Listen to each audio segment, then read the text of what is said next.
When Uncle Ray's message flashed on my phone screen, I had no idea that my reality was seconds away from being shattered. I'd just arrived home from work, drained, exhausted, ready to collapse onto the couch and numb myself to sleep. My uncle rarely texted, and he certainly wasn't the type to send cryptic messages. Yet there it was, short and unsettling. "You need to see this, Allie. I'm sorry." I felt a faint tremble run through my fingers as I tapped the video. A coldness settled into my chest, deepening with every passing second. Familiar images flickered into focus: my parents' backyard barbecue, sunlit and carefree.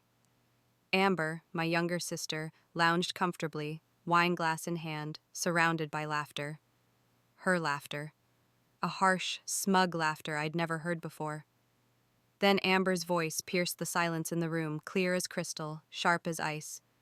God, Allie is way too dumb to ever kick me out. She literally lets me stay rent-free like some clueless idiot. Why should I spend my own money when I have a sister that naive? Laughter erupted around her. Our cousin Matt, Amber's best friend Lindsay, even my own father chuckled softly in amusement. Amber shrugged theatrically, leaning back, a confident smirk dancing across her lips. Honestly, I make way more money than Allie even knows about. But pretending to be broke is just so much easier. Who in their right mind would pass up free housing? The video lasted less than a minute, yet I replayed it 3 times, each word striking deeper, more viciously, as if Amber's voice was carving itself permanently into my soul. Dumb, clueless idiot, pretending to be broke. I sat frozen on my couch, breathless in disbelief, the echoes of Amber's cruel laughter bouncing painfully in my mind. My phone buzzed again, another brief message from Uncle Ray. "I didn't want to interfere in your private lives, but I couldn't stay silent any longer." I stared at the illuminated screen, the room around me darkening as the evening deepened. My fingers tightened around the phone, an unfamiliar resolve rising from somewhere deep inside me. I wasn't sure exactly how, but I knew in that very moment, nothing would ever be the same again. My sister Amber and I had always been inseparable, or at least that's what I used to believe. Growing up in a small house on the outskirts of town, we shared everything: clothes, secrets, dreams, even fears. Amber was younger by 4 years, bright-eyed and charming, always managing to capture everyone's attention effortlessly. I was the responsible older sibling, cautious and protective, quietly paving the way so she could walk comfortably behind me. Perhaps I'd always felt responsible for her. After all, she was the baby of the family. Our parents adored Amber, her energy, her charm, her endless ability to draw attention. She was born for the spotlight. While she thrived socially, I stayed quietly in the background, silently absorbing responsibilities, expectations, and subtly picking up the pieces whenever she faltered. Amber had a gift for escaping consequences. I had a habit of picking them up for her. When Amber called me 3 years ago, sobbing uncontrollably after breaking up with her fiancé, my heart ached immediately. I could barely make sense of her words through the choking sobs. "I've lost everything, Allie. I don't know what to do anymore. Can I, can I please stay with you just for a little while?" How could I say no? Amber was family, and family meant everything. At least that's what I'd been taught. I welcomed her into my home, no questions asked, offering a place where she could feel safe again, find herself again. Those first months were filled with late-night heart-to-heart talks, endless hugs, and the comforting routine of sisterhood. We watched movies until dawn, shared secrets under blankets like teenagers, and laughed about silly memories from childhood. I believed, deep down, that Amber truly needed me. Over time, though, I began noticing subtle changes, little shifts in Amber's behavior that I brushed aside as harmless quirks. She'd casually finish my groceries without replacing them, leave dirty dishes piled high, and borrow money for little emergencies, always promising to pay me back soon. But months turned to years, and nothing changed. Amber never offered rent, never even brought it up, and I, out of guilt or loyalty, never demanded it. Sarah, my best friend since college, had seen through Amber almost immediately. She'd warned me countless times over late-night talks and coffee shop conversations. "Allie, I get it, she's your sister, but you're letting her walk all over you." I'd laugh off Sarah's words, telling myself she just didn't understand our family dynamic. Amber was struggling, I was just helping. That's what sisters did, right? Yet the uneasiness lingered. There were moments when Amber's entitlement became too obvious to ignore. like when she hosted lavish dinner parties at my expense, casually inviting her friends without even bothering to tell me beforehand, or when she'd loudly complain about her financial struggles to anyone who would listen, while simultaneously coming home loaded with designer shopping bags. Each time I'd push aside that nagging discomfort, convincing myself it was my responsibility to support Amber until she was strong enough to stand alone. But after seeing that video, every justification I'd ever constructed collapsed instantly. Her words echoed mercilessly in my ears. Why waste my money when I have a fool like Allie to support me? Now, looking back, I realized Uncle Ray had always seen what I refused to acknowledge. Quiet, observant, and rarely one to intervene, he'd always watched us closely. But unlike our parents, Uncle Ray understood Amber differently, saw through her charm, recognized the calculating edge beneath her sweet smiles. Yet, he had chosen silence all these years, patiently waiting for me to wake up to the truth on my own. And now, with that painful truth glaring back at me through a phone screen, I knew everything was about to change. Amber had underestimated me for too long. It was time to redraw the boundaries, redefine my worth, and finally reclaim my life. After seeing that video, sleep became impossible. I lay awake, staring at the ceiling, replaying each bitter word Amber had spoken. Her casual cruelty cut deeper with each echo, slicing through my carefully constructed illusions of sisterly love. For the first time, I allowed myself to revisit moments I'd purposefully buried, seeing them clearly, without excuses or justification. The signs had always been there. I'd just chosen to look away. I remembered the morning, barely a month after she moved in, when Amber breezed into my room, flustered and anxious. Her credit card was declined at her favorite cafe. Embarrassed, she'd asked for $50, promising to repay me by week's end. I willingly handed her the cash, glad to help. Weeks passed. She never mentioned it again, and neither did I. Then came the grocery bills. 3. Amber claimed she'd contribute when her next paycheck arrived. It never did, at least not to my knowledge. Yet I'd consistently return home from work to find an empty refrigerator, dishes piled high in the sink, the unmistakable scent of takeout lingering in the air, and Amber lounging on my couch, watching Netflix. Each time I'd softly remind her to contribute, she'd roll her eyes dramatically, as if I'd just made an absurd demand. Come on, Allie, family doesn't nickel and dime each other. And I would retreat, silenced by guilt. But the manipulation wasn't limited to money. Amber had a talent for making everything about her. Whenever I mentioned feeling stressed at work, she would swiftly turn the conversation back to herself, always managing to frame her issues as far more urgent, more important. If I succeeded in anything, a promotion, an achievement, even something small, Amber's congratulations were short-lived, quickly overshadowed by her own dramatic story about being overlooked or mistreated. I vividly recalled my 30th birthday. Sarah and Uncle Ray had planned a small surprise gathering at my favorite restaurant. Amber, entrusted with the simple task of bringing a cake, had forgotten last minute, arriving late and empty-handed.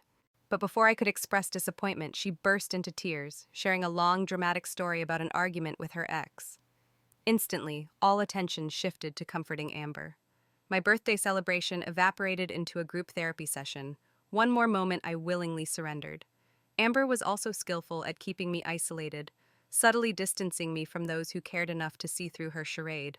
When Sarah started openly questioning Amber's intentions, Amber responded defensively, accusing Sarah of jealousy.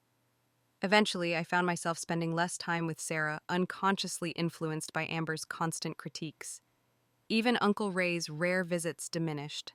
Amber would complain endlessly whenever he stopped by, claiming she felt uncomfortable around him, often hinting he was judgmental or disapproving. Subconsciously, I'd stopped inviting him, choosing harmony at home over honesty and truth. Yet now, clarity descended painfully upon me. Amber hadn't just been living rent-free. She'd been reshaping my entire life around herself, carefully extracting every ounce of generosity, empathy, and loyalty from me, all while laughing behind my back. The memory of Amber's smirk, her mocking laughter, and the casual way she dismissed my kindness replayed mercilessly in my mind. Her betrayal was not a single act. It was a carefully constructed pattern, an elaborate dance I'd unknowingly participated in for 3 years. Now, lying awake in the cold silence of my own room, I finally acknowledged the depth of my mistake. Amber hadn't deceived me because she was clever. She'd deceived me because I allowed it. Because I chose blindness over confrontation, peace over self-respect, family over fairness. I stared at the shadowed ceiling, breathing slowly, my heart strangely calm despite the storm brewing within. Amber believed she had control, that I would forever be the fool she'd laughed at. But this time, she was wrong.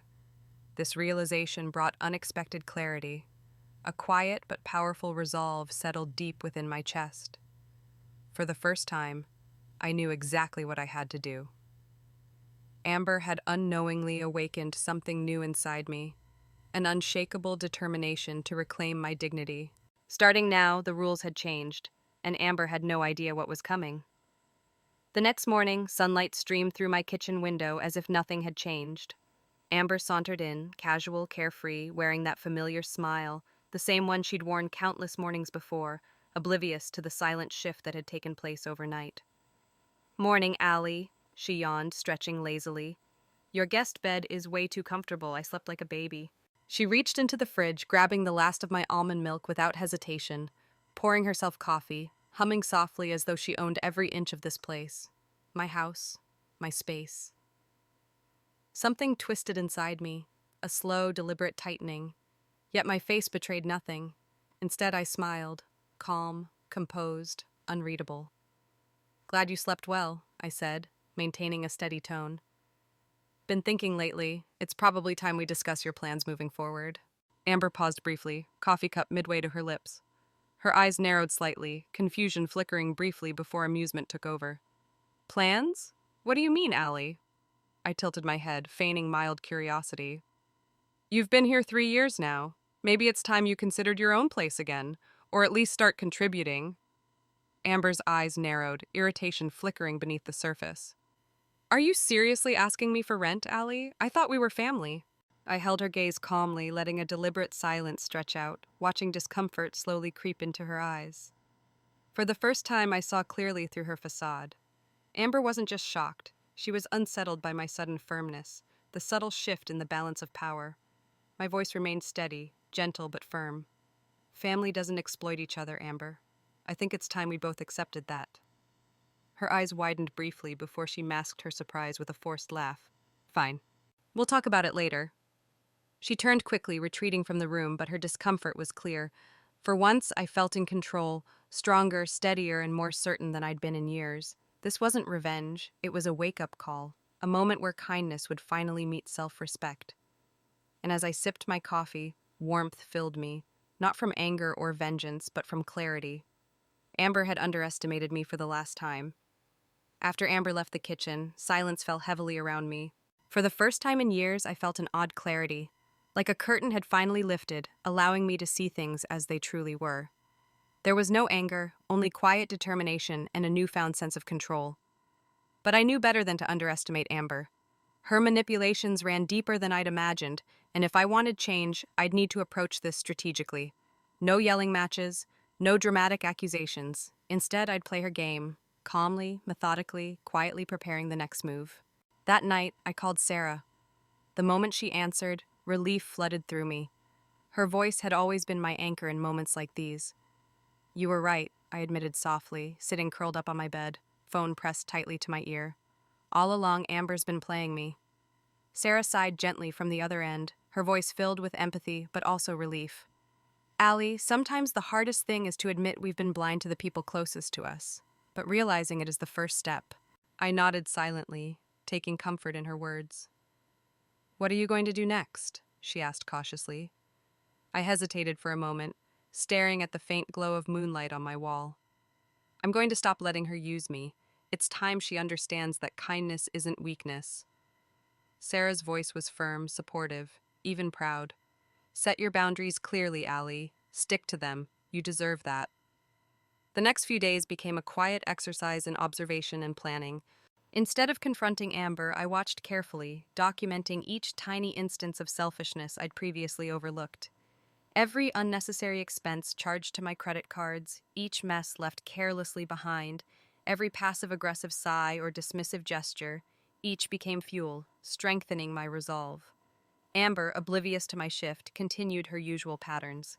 She lounged comfortably on my couch, monopolized the TV remote, and complained bitterly about her stressful life. Yet each complaint felt different now. empty, calculated, and deeply manipulative. I kept smiling politely, offering minimal responses, always calm, always neutral. Inside, though, a storm brewed, quietly growing stronger each passing day. I began setting small boundaries she barely noticed at first. Little changes that wouldn't alarm her yet but would gradually reclaim my space, my dignity. Then came the subtle but deliberate step of preparing a formal rental agreement. One night, alone in my room, laptop open, I meticulously crafted every detail. Amber had always counted on my generosity, never expecting I would actually enforce boundaries. This time, however, everything was carefully arranged: rent amount, payment dates, even eviction clauses. My heart pounded as I reread the agreement. My finger hovered over the send button to a local property management firm Sarah recommended. Doubt whispered softly, questioning if I was going too far. But Amber's laughter, the contempt in her voice, quickly drowned out any hesitation. With a decisive click, the document was sent. Amber still knew nothing. She remained comfortable, unbothered, unaware that soon her carefully built world of manipulation and entitlement would collapse around her. But she wasn't the only one unaware. 2 days after sending the agreement, I discovered another startling layer to Amber's deception. A revelation I could never have anticipated, something that would push this confrontation far beyond just financial boundaries, deep into a tangled web of family secrets and betrayal. Amber's phone, accidentally left unlocked on the kitchen counter, buzzed repeatedly. A message notification lit the screen, brief but explosive in its implication. "We need to talk. If anyone finds out, we're both finished." The sender's name, Amber's coworker Daniel, was someone I'd vaguely met at her office holiday party last year. A sinking sensation twisted inside me. The meaning behind those few words hinted at something much darker than financial manipulation. My heart raced, curiosity and dread intertwined, pulling me irresistibly toward discovering the truth.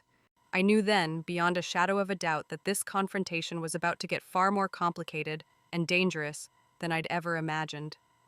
My pulse quickened as I stared at Amber's phone, the message from Daniel burning into my memory. "We need to talk. If anyone finds out, we're both finished." What had Amber gotten herself into? My first instinct was to ignore it, just one more secret hidden beneath her carefully constructed facade. But something about the urgency of the message, the underlying tone of panic, gnawed at me. Amber's footsteps approached suddenly from the hall. Quickly, I stepped away, returning to the sink, washing dishes I'd already cleaned. She swept into the kitchen, grabbing her phone casually without noticing my presence.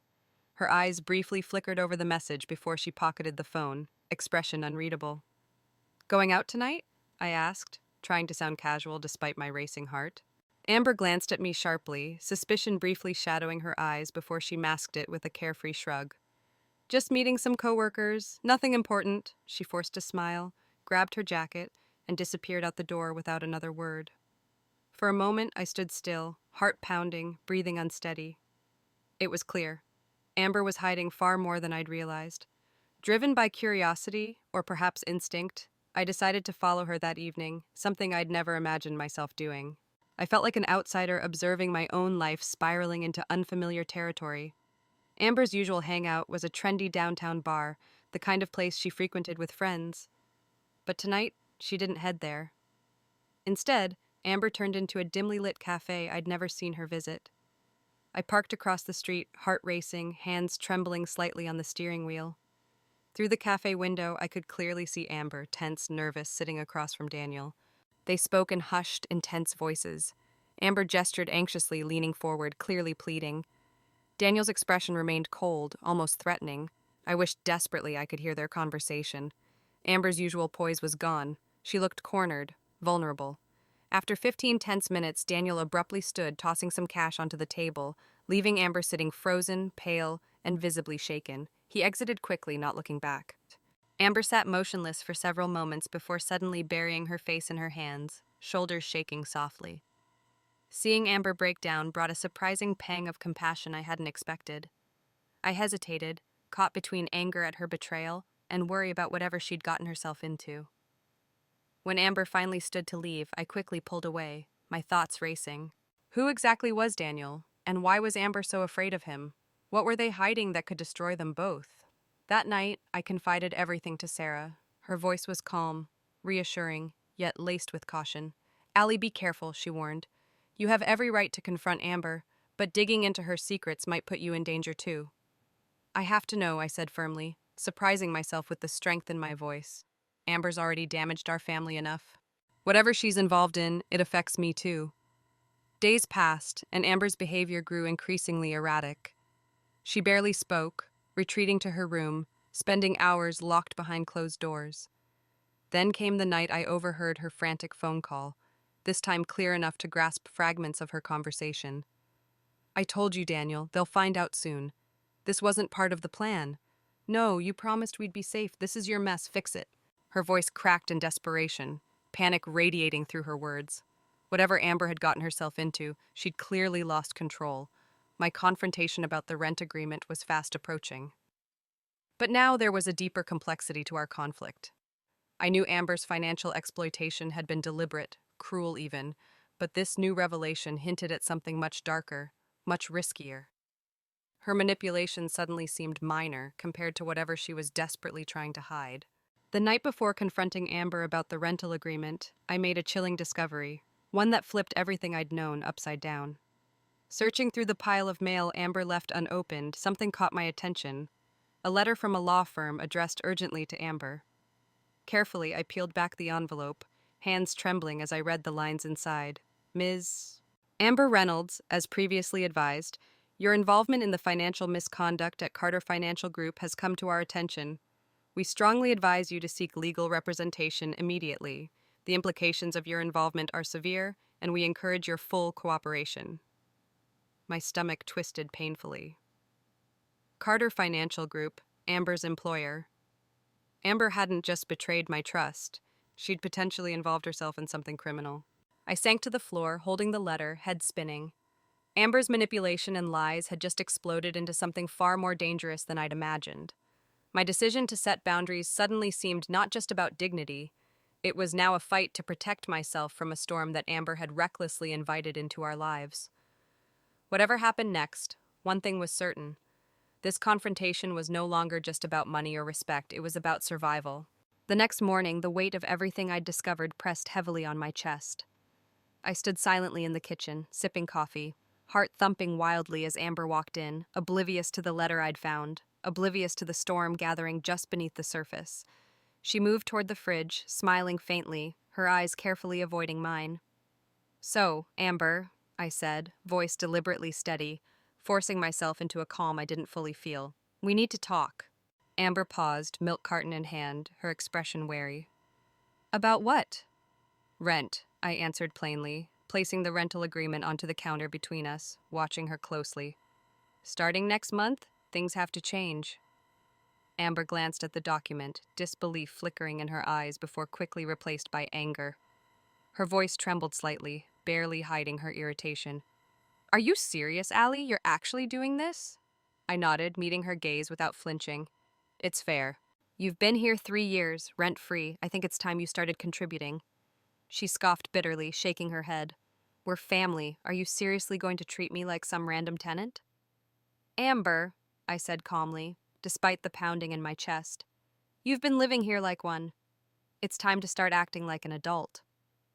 Her jaw tightened, fury slowly replacing surprise. The anger I'd seen in her cafe conversation with Daniel was returning, raw and sharp. "Why now, Allie?" she snapped suddenly, voice rising sharply. 3 years and suddenly you grow a backbone? Who's been whispering in your ear? Sarah? Uncle Ray?" I ignored her jab. "This isn't about them, it's about you. And about me finally setting boundaries." Amber's eyes flashed, desperation lurking just beneath her anger. She softened her voice, quickly switching strategies. "Look, I know I haven't always shown it, but I've been dealing with so much lately. Work stress, personal things. I didn't want to burden you." My patience snapped, yet I kept my voice controlled, quiet, but powerful. "Personal things? Like whatever you're hiding at Carter Financial Group?" Her face froze instantly, eyes widening in shock. I held up the lawyer's letter, placing it firmly next to the rental agreement. Amber's breath quickened visibly, color draining from her face. Panic flickered in her eyes, quickly replaced by defiance. "Did you open my mail?" she hissed. "That's private." "You involved me the second you used my home to hide your lies, Amber," I retorted, voice steady yet firm. What exactly did you do? She shook her head, tears of frustration forming at the corners of her eyes. You wouldn't understand. You never understand. You're always so perfect, so responsible. You've never had to fight for anything. I fought for you, I snapped, finally letting emotion seep into my voice. I fought every day, Amber, paying your bills, cleaning up your messes, covering your lies. And for what? For you to mock me behind my back? Amber flinched as if physically struck. She stared back at me, eyes glistening, her bravado collapsing. I messed up, she whispered finally, her voice breaking. I didn't plan this, Allie. It spiraled out of control. I didn't know how to stop. Stop what? I asked, voice softening slightly. What have you done, Amber? She swallowed, eyes flickering away. At first, it was just small things, little shortcuts at work, things no one noticed. Daniel said it was harmless, easy money. Then it got bigger, faster than I realized. By the time I wanted out, it was too late. I stepped back, processing her words, dread spreading coldly through my veins. You committed fraud? Amber nodded silently, shame clouding her face. It wasn't supposed to go this far. Daniel promised no one would ever know, but now, her voice trailed off, trembling, now everything's falling apart. My mind raced, torn between fury, betrayal, and, against my better judgment, sympathy. Amber had always pushed boundaries, but this was dangerous territory neither of us had navigated before. You have to turn yourself in, I finally said, my voice low and firm. It's your only chance. Amber shook her head rapidly, desperation returning. I can't. Allie, they'll ruin me. They'll destroy my life. And if you don't, I pressed, what happens then? She met my eyes, voice barely a whisper. I don't know. But if I go down, Daniel won't hesitate to drag me, and maybe you, along with him. He has proof, Allie. Documents with my name, my signature, everything. The room felt suddenly smaller, the air thick with tension. Amber's reckless choices had now placed both of us on a precipice, and one wrong move could send us tumbling down together. Yet, despite my fear, something else stirred strongly within me. Clarity. For once, Amber would have to face the consequences of her own decisions. And this time, I wouldn't be there to shield her from the fall. You need to leave, I said, voice unwavering. This house is no longer your refuge. I'll help you find somewhere to go, but this ends today. Amber stared, eyes wide, disbelief etched deeply into her face. She opened her mouth to protest, but no words came. For the first time ever, I had truly drawn a boundary, and Amber had finally realized I meant it. Without another word, she stormed from the kitchen, slamming her bedroom door so loudly it shook the walls. Standing alone in the quiet aftermath, heart still racing, I knew I'd just crossed a point of no return. There was no turning back now. My life would never be the same, but I was ready. Amber had pushed me too far, and now, at long last, I was ready to push back. Amber vanished without a trace for 3 days after our confrontation. Initially, her absence felt like relief. A weight temporarily lifted, allowing me space to breathe freely in my own home. Yet beneath the quiet relief lingered anxiety, nagging at the edge of my consciousness. I had drawn a boundary, yes, but at what cost? I spent those days meticulously restoring order to the house, reclaiming every corner Amber had dominated. Each cleared space felt symbolic, a small victory in reclaiming my dignity. Yet with every step forward came the nagging anxiety about what Amber might do next. After all, she'd made it clear she wasn't going down without a fight. Then, early Friday evening, Amber stormed through the front door, her presence like an electric shock, shattering the fragile peace I'd managed to build. Her face was pale, eyes shadowed by exhaustion and barely suppressed fury. She slammed her purse onto the counter, breathing heavily, fists clenched.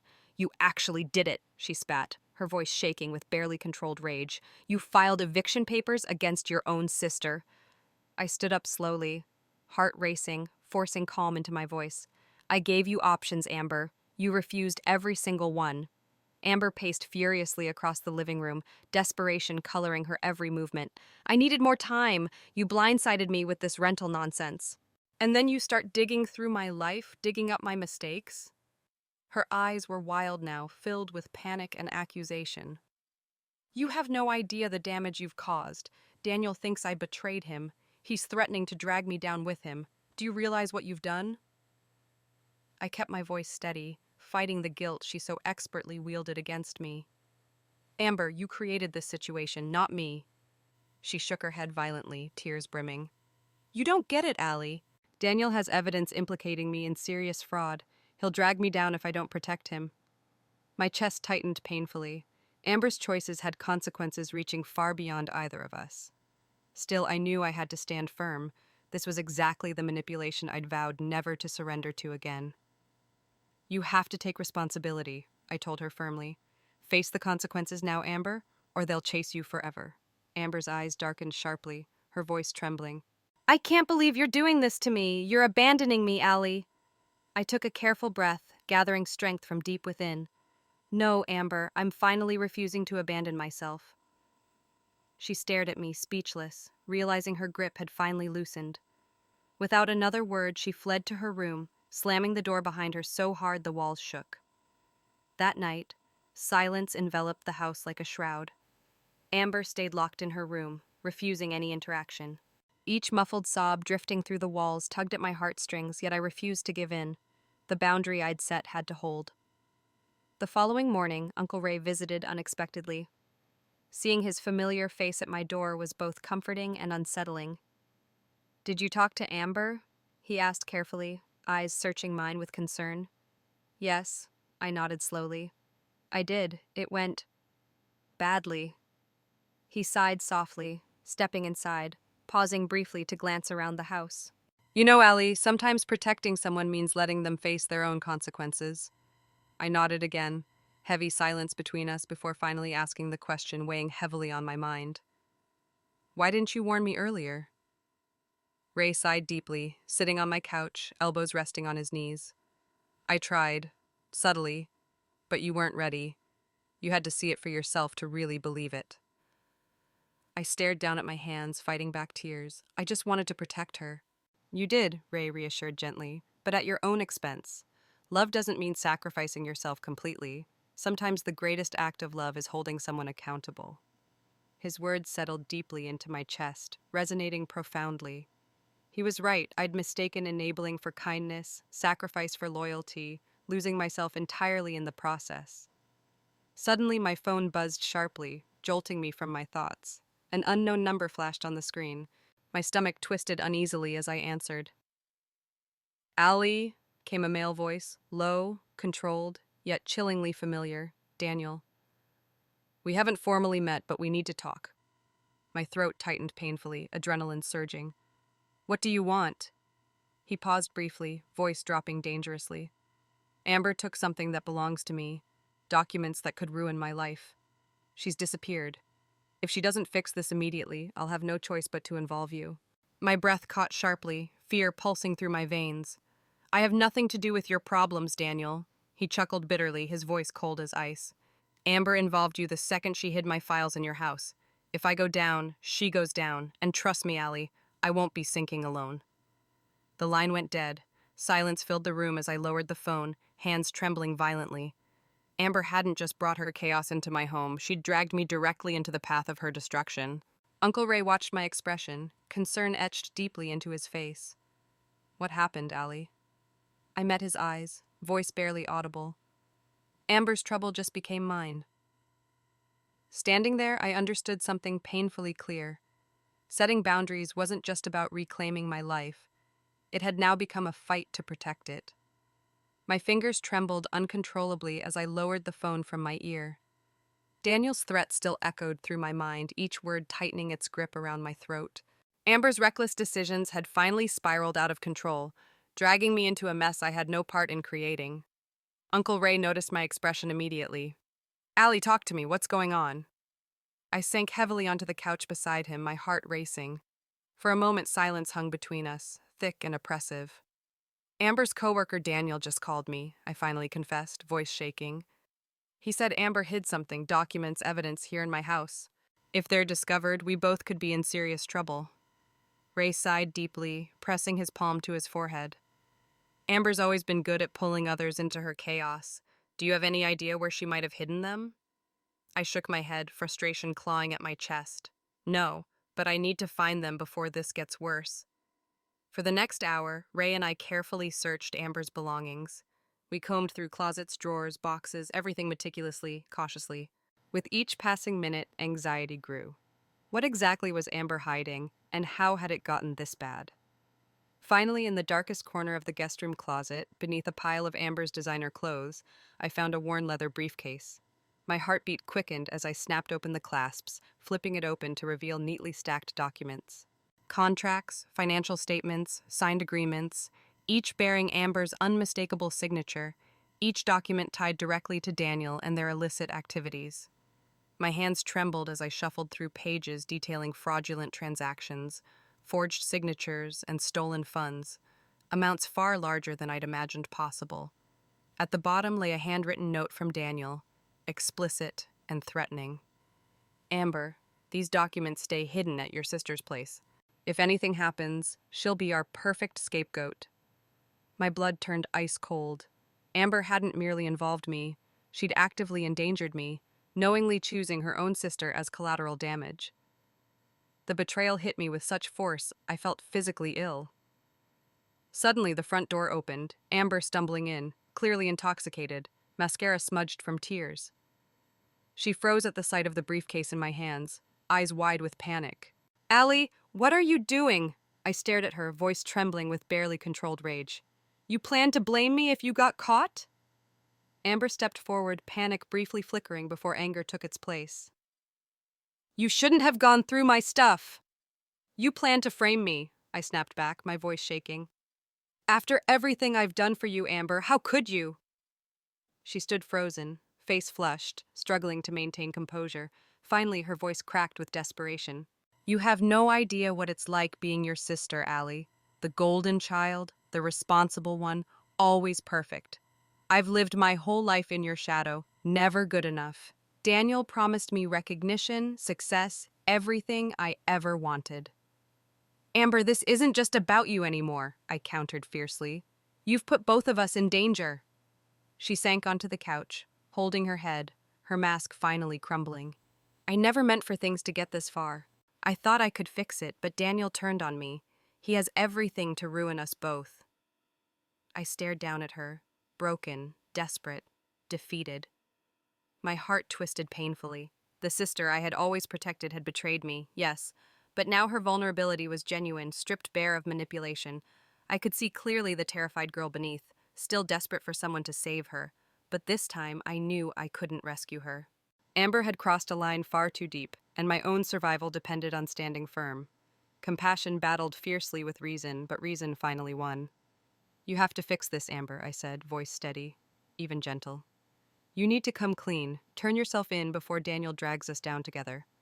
Amber lifted her head, eyes filled with genuine fear.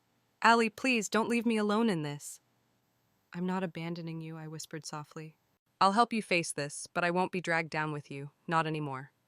Amber met my eyes, stunned by my resolve. She'd never seen this side of me before. The sister she'd mocked, manipulated, and underestimated had finally grown strong enough to draw the line. For the first time, I saw real fear, and perhaps even respect, in Amber's eyes. The confrontation had changed everything, not only our relationship, but also how I saw myself. I had finally taken back my power, fully understanding that boundaries weren't merely about respect, they were about survival, dignity, and self-worth. And now, standing amid the chaos, I was ready to face whatever came next. In the days following our confrontation, life moved forward quietly yet relentlessly. Amber took the first steps toward accepting responsibility, meeting with lawyers and preparing herself for the difficult path ahead. Daniel, sensing his threats had lost their power, eventually went silent, but his shadow lingered, dark, menacing, a constant reminder of how closely we'd come to destruction. I helped Amber move into a modest apartment nearby, offering assistance but refusing to shield her from the full weight of her actions. It was strange, this careful balance between compassion and firm boundaries. Every box we packed felt symbolic, each step toward the door both painful and liberating. As Amber stood at the threshold of her new home, keys trembling slightly in her hand, she hesitated. "Allie," she started quietly, her eyes cast downward. "I'm so sorry. For everything." Her voice cracked with genuine emotion, lacking any manipulation this time. I felt the weight of those words settle deep within me. soothing wounds I hadn't fully acknowledged. I know you are, I answered softly. But words won't fix this. Actions will. She nodded, her eyes finally meeting mine, clear and sincere. I promise. This time will be different. I hugged her gently, feeling a strange combination of sorrow and pride. Amber had hurt me deeply, yes, but seeing her finally face her mistakes gave me hope. Maybe, just maybe, this painful confrontation had truly saved us both. Returning home that evening, the house felt empty yet peaceful, filled with possibility rather than loss. For the first time in years, I could breathe deeply, knowing I'd reclaimed my life, no longer dictated by guilt, obligation, or manipulation. A week later, Uncle Ray visited, settling comfortably into the familiar corner of my couch, his presence bringing a comforting warmth. "You've changed," he remarked, eyes twinkling with pride. "Stronger somehow." I smiled faintly, nodding thoughtfully. Amber forced me to face myself, to finally see my worth clearly. He nodded, sighing quietly. "You know, Allie, your mother was the same, always giving, always sacrificing herself, convinced that boundaries were selfish. Watching you repeat that pattern nearly broke my heart." "Why didn't you say something sooner?" I asked gently, a lingering ache in my voice. Ray smiled softly. "You needed to learn on your own. Real strength comes from choosing yourself, Allie. You couldn't see that until Amber pushed you to the breaking point." His words resonated deeply, like a soothing balm healing wounds I'd long ignored. Over the following months, I rebuilt connections with friends I'd lost touch with, reconnecting especially with Sarah, whose support had never wavered. Each day became easier, each moment more peaceful. Life wasn't perfect, but it was authentic. Mine, finally shaped by my choices rather than someone else's demands. 6 months later, Amber called unexpectedly. Her voice sounded steadier, more mature, tinged with humility. "Can we meet?" she asked hesitantly. "Just to talk." We met at a cafe, the same one I'd once watched her desperately plead with Daniel. But today felt entirely different. Amber sat across from me, composed, her eyes brighter, shoulders straighter, carrying herself with newfound dignity. "I wanted you to hear from me first," she began softly. "I'm cooperating fully with the authorities. There'll be consequences, probably severe ones, but I'm ready to face them." Pride swelled within me, mixed with sadness at what she'd endured to reach this point. "You're doing the right thing," I reassured her sincerely. Amber smiled faintly, her expression shifting into something deeply vulnerable. "You saved me, Allie. I didn't deserve it, yet you still stood by me." "I didn't save you, Amber," I corrected gently. "You saved yourself by finally facing your mistakes. All I did was draw a boundary, something I should have done a long time ago." She nodded, understanding blossoming between us. The past would never disappear completely, yet for the first time our wounds felt less raw, less overwhelming. When we parted ways that day, Amber's eyes held genuine gratitude and respect. We were sisters again, not bound by obligation, manipulation, or guilt, but by honesty, humility, and the quiet strength of forgiveness. That evening, I sat alone on my porch, watching the sun set gently beyond the horizon. Peace washed over me, cleansing lingering shadows from my heart. I'd survived, reclaimed my dignity, and emerged stronger, wiser, and finally whole. As twilight deepened into night, I smiled to myself, realizing something profound. Boundaries were never about pushing others away. They were about protecting the self, reclaiming dignity, and ultimately discovering freedom. For the first time in years, beneath a sky filled with stars, I finally felt truly free,